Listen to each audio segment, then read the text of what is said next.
ये चांद सा रोशन चेहरा, जुल्फों का रंग सुनहरा, ये झील सी नीली आंखें, कोई राज है इनमें गहरा। कश्मीर की कली फिल्म के इस गाने की जितनी तारीफ की जाए कम है। तारीफ करूं क्या उसकी जिसने तुम्हें। ये एक ऐसा गीत था जिसने उस दौर के आशिकों को अपनी माशुकाओं को खुश करने के लिए एक नई जुबान दे दी थी। तारीफ करूं क्या उसकी जिसने तुम्हें बनाया। इस गीत ने न सिर्फ गायकी के नए अंदाज को जन्म दिया, बल्कि फिल्म को सुपरहिट करवाने में भी जोरदार योगदान दिया।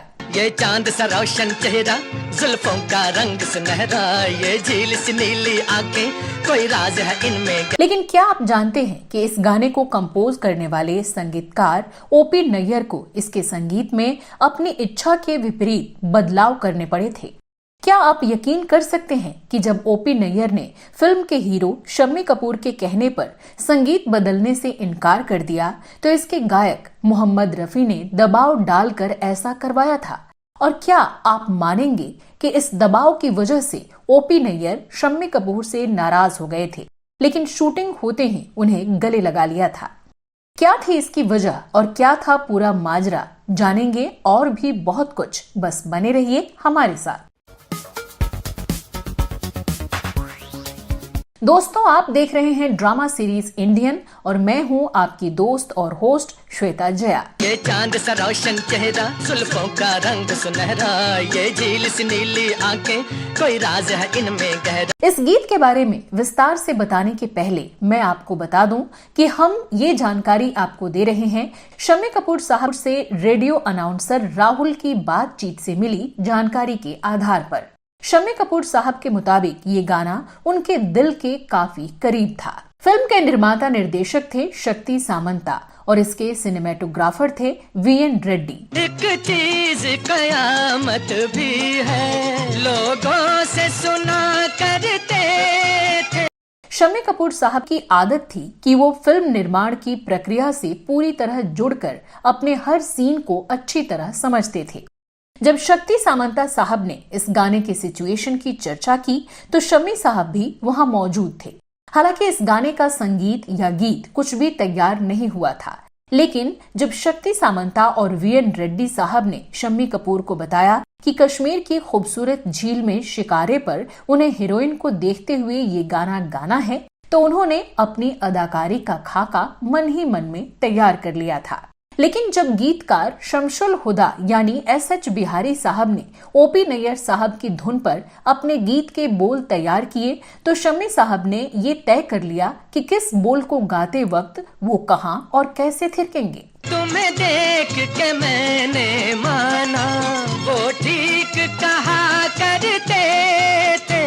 इस गाने को अगर आपने ध्यान से सुना होगा तो पाएंगे कि इसके आखिर में मुखड़े की आखिरी पंक्ति को कई बार दोहराया गया है। तारीफ करूं क्या उसकी जिसने तुम्हें बनाया। इनमें भी रफी साहब की गायकी का कमाल ये है कि इन्हें जितनी बार गाया है उन्होंने तारीफ शब्द को हर बार एक अलग अंदाज में बोला है। तारीफ करूं क्या उसकी जिसने तुम्हें बनाया। लेकिन जब ओपी नैयर साहब इस गीत की धुन कंपोज कर रहे थे उस वक्त ऐसी प्लानिंग नहीं थी।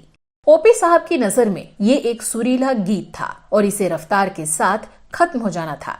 हमने अपने एक और वीडियो जिसमें उनके घोड़ा गाड़ी बीट वाले गीतों के बारे में बताया है, उसमें भी इस गाने का जिक्र किया था। उस वीडियो का लिंक आई बटन में दिया गया है, जिस पर क्लिक करके आप ये वीडियो देख सकते हैं। उधर शम्मी कपूर साहब इस गीत को अपने अनोखे अंदाज में पेश करने की तैयारी कर चुके थे, जिसके बारे में उन्होंने सिनेमेटोग्राफर वीएन रेड्डी साहब से बात भी कर ली थी। लेकिन जब उन्होंने ओपी नैयर साहब को अंतिम लाइन 4-5 बार रिपीट करने के लिए अनुरोध किया तो उन्होंने ऐसा करने से इनकार कर दिया। अब शम्मी साहब की दुविधा ये थी कि अगर म्यूजिक डायरेक्टर ने गाने में रिपीट लाइनों को जोड़ने से मना कर दिया तो वो चाह कर भी अपने मनचाहे सीक्वेंस पर परफॉर्म नहीं कर सकते। उन्होंने फिल्म के डायरेक्टर शक्ति सामंता साहब से जब इस बात का जिक्र किया तो उन्होंने भी ओपी नैयर साहब के मामले में हस्तक्षेप करने से इनकार कर दिया। उस दौर में म्यूजिक डायरेक्टरों का अपना अलग जलवा होता था और वो अपने काम में किसी तरह का हस्तक्षेप बर्दाश्त नहीं करते थे। जब चारों तरफ से निराशा हाथ लग गई तो शम्मी कपूर साहब ने इस गीत के गायक मोहम्मद रफी को पकड़ा, उनसे अपनी परेशानी साझा की और अनुरोध किया कि वो ही ओपी साहब पर इस संशोधन के लिए दबाव डालें। रफी साहब ने शम्मी कपूर साहब की पूरी बात सुनी और उस सीक्वेंस को भी समझा जिसकी शूटिंग की तैयारी हो रही थी। रफी साहब म्यूजिक डायरेक्टरों की बहुत इज्जत करते थे और आम तौर पर उनके कार्यों में हस्तक्षेप नहीं करते थे, लेकिन यह बात फिल्म की बेहतरी की थी, सो उन्होंने ओपी नैयर साहब से बात की। नैयर साहब ने रफी साहब को बताया कि अगर एक ही लाइन बार बार रिपीट की जाएगी तो इससे गाने की रफ्तार खत्म हो जाएगी और वो बहुत बोरिंग लगने लगेगा।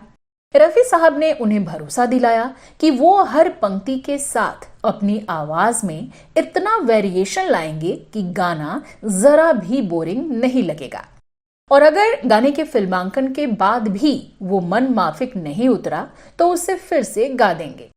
ओपी नैयर साहब ने अनमने ढंग से रफी साहब की बात मान ली, लेकिन पूरे प्रकरण से इतने गुस्से में थे कि शम्मी कपूर से बात तक नहीं की। खैर, किसी तरह गाने की रिकॉर्डिंग पूरी हुई। बात जब फिल्मांकन की आई तो पूरी यूनिट कश्मीर पहुंच गई।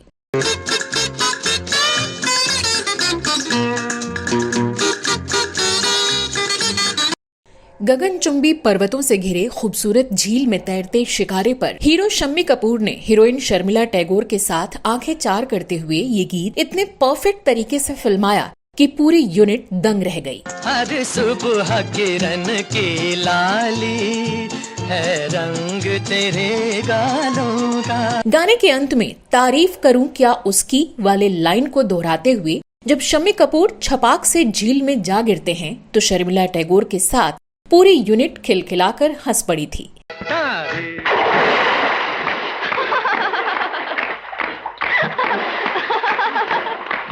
डिजिटल तकनीक थी नहीं, सो शूटिंग पूरी होने के बाद फिल्म एडिटिंग के लिए मुंबई पहुंची। जब एडिट होकर गाना तैयार हुआ तो ओपी नैयर साहब को उसे दिखाया गया। उन्होंने पूरा गाना देखने के बजाय इसका आखिरी हिस्सा चलाने को कहा। तारीफ करूं क्या उसकी जिसने तुम्हें बनाया। जब गाना पूरा हुआ तो ओपी नैयर साहब ने शम्मी कपूर की तरफ मुस्कुराते हुए देखा, फिर आगे बढ़कर उन्हें गले से लगा लिया। ओपी साहब ने खुशी से भरकर कहा कि रफी साहब की आवाज और शम्मी कपूर की अदाओं ने गाने को उस ऊंचाई तक पहुंचा दिया जिसकी उन्होंने कल्पना भी नहीं की थी। बाद में दर्शकों को शम्मी कपूर साहब की ये मासूमियत भरी अदाकारी इतनी पसंद आई कि कई लोग तो इस गाने और उन्हें झील में गिरते हुए देखने भर के लिए कई बार टिकट कटाकर सिनेमा हॉल में आ जाते थे।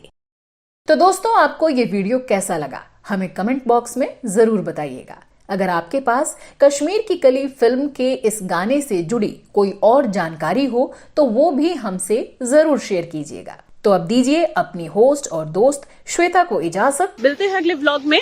Have a nice time.